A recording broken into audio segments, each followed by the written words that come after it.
Hello again, you guys. Hope the day is awesome for you. So, starting out with just our calendar stuff right now. So, as always, we are going to find right here, we're going to get the area. So, let's start out with just a simple pretense right here. We know, make sure that we have something to write with. We know that area equals length times width.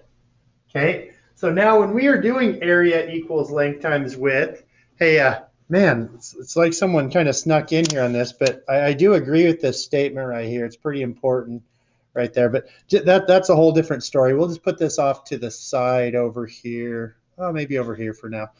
But we need to find the length. So let's start out. We know that the bottom is the length. So I'm going to go over here. I'm going to start at the edge. I know that one hole from here to here is 8/8.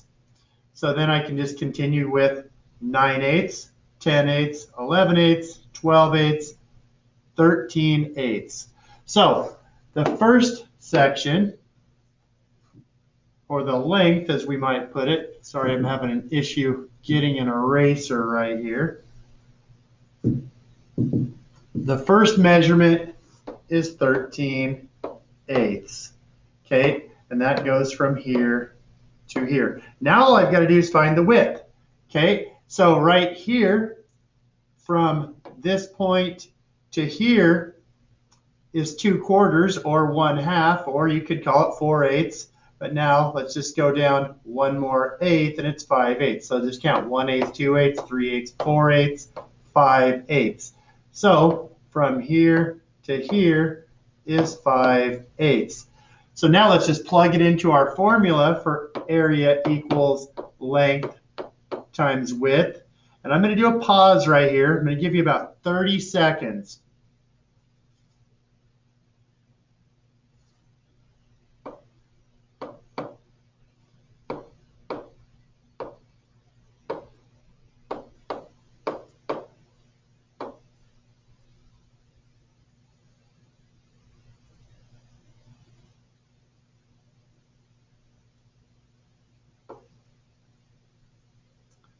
And what are we going to come up with now?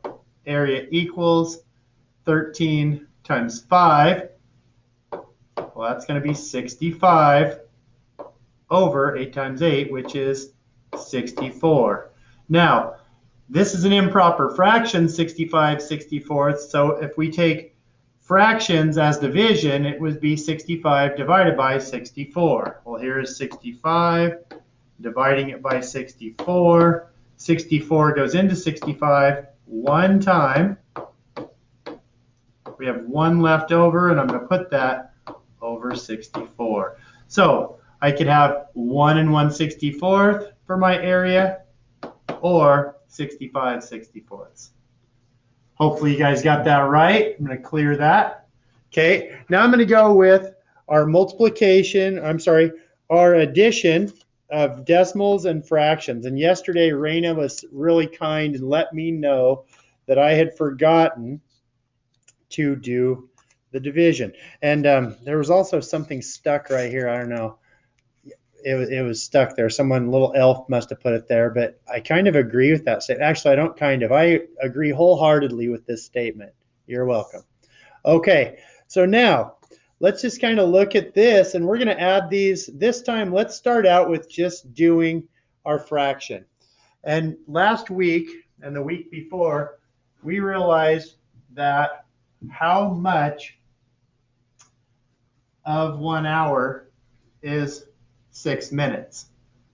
Okay, so we know right here, make sure I've got 1 minute, 2 minutes, 3 minutes, 4 minutes, 5 minutes, 6 minutes. Okay, now remember, if I go as a fraction, this is 6/60ths. Okay, so 6 out of 60. And we can reduce that, okay, by the greatest common factor. Okay, so here is 6/60ths equals itself. And we're going to have to divide them by the greatest common factor. And if I took the greatest common factor of both 6 and of 60, well, I have 1 times 6. I have 2 times 3. 60, I know I have 1 times 60, 2 times 30, 4 times 15, and then I can do 6 times 10. There might be another one in there, but let's take a look. What's the greatest common factor? Well, with 6 being the largest factor of itself, then we have 6 here. So we're going to divide this by 6 because that's the greatest common factor. So 66 divided by 6 is 1. 60 divided by 6 is 10. So we have 1/10 right here plus same thing over here, 1/10 over here. Okay, get your answer, 1/10 plus 1/10. Remember, we add the numerators, we do not add the denominators. So 1/10 plus 1/10, 1 plus 1 is 2, and we put this over 10. Okay, so right there, that's your fraction. Now, what's our decimal? Okay, so what's our decimal for 1/10? So we have 0.1 plus 0.1, and the same thing, 1/10 plus 1/10 is 2/10, and we have 0 and 2/10. So that's how they both are going to go. We could have solved this with multiplication. Okay, we could have just easily said 1/10 times 2. Okay, so we could have done it this way, 1/10 times 2. Might have been much easier. But those are just a few strategies you could have. So, hope you guys did well on that. Now let's look at yesterday's exit ticket for lesson 13.